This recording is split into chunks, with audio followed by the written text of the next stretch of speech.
So is it different speaking online, right, as opposed to being in a room face to face with a person, body to body, or online?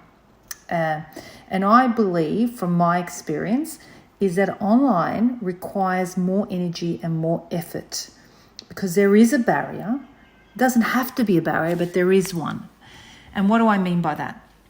In a room, when you're physically there, people can feel energy, warmth from your body. They can't avoid you because you're there. And it's just easier for the brain to focus because they know you are there. It's like the truth is here. How can I avoid it? I can't walk away from this. Or they could ask you to leave. But what I mean is you are there. Online, people can sometimes feel like you're not really there, in the sense of they can turn the camera off, they can partially listen to you. We could say there's an internet problem at the moment. There's so many reasons to escape having to really connect with you. There are many, many more reasons.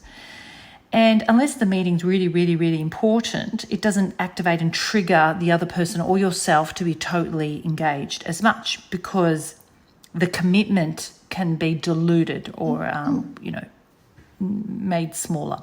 So what we want is to understand that we need to go across the boundaries and the obstacle, and it's online, and we're going to need to be more present. So that I would lean into a online meeting, meaning come forward, not kick back and relax. Use my voice more intentionally. Use my tummy muscles to really support my voice.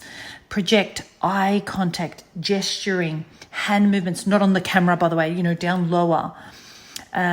Really putting that extra energy in because you want to be more present, you want to be more real, you want to be more tangible as much as possible. So the amount of energy you use can activate the other person to respond the same, okay? So don't go over the top, of course. You're going to need to build rapport and understand the style of the other person.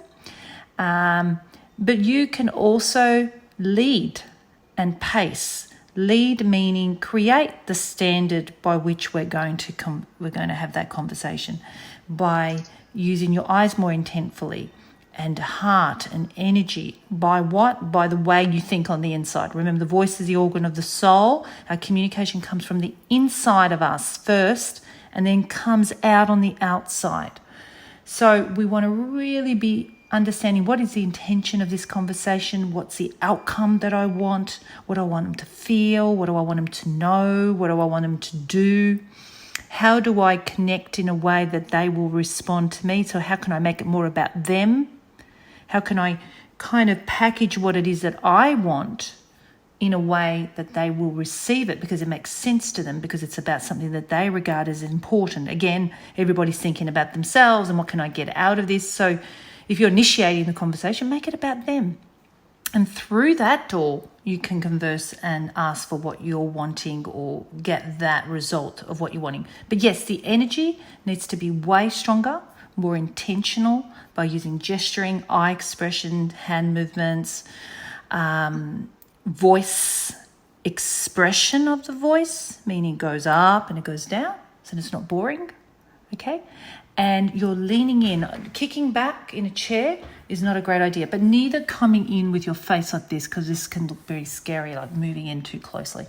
So, video record yourself and watch yourself back. Why don't you pretend you're having a network meeting with somebody and video yourself, watch yourself back and see whether you like it. How does it feel? What is the energy? Not just what are the words, but how does it feel? How am I coming across? Am I too much in their face, or am I too pulled back and too mumbly and unenergetic, as if I'm pulled away, or am I pressed in and pulled in? Am I just right?